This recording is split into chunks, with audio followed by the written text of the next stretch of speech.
लो जी friends, ਅੱਜ ਹੀ typing test ਹੋਇਆ ਤੇ ਅੱਜ ਹੀ ਰਿਜ਼ਲਟ ਪਾਤਾ। ਕਲਰਕ ਅਕਾਊਂਟ ਦਾ ਟਾਈਪਿੰਗ ਟੈਸਟ ਦਾ ਰਿਜ਼ਲਟ ਅਨਾਉਂਸ ਕਰ ਦਿੱਤਾ ਗਿਆ ਜੀ 29/8 ਨੂੰ ਜਿਹੜਾ ਹੋਇਆ ਸੀਗਾ।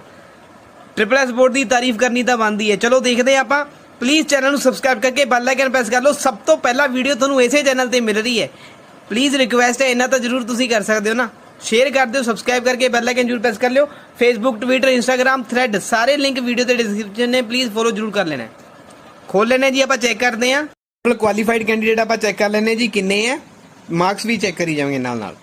ठीक है जी, 1 थर्ड पिंड 5 2 3 4 5 6 7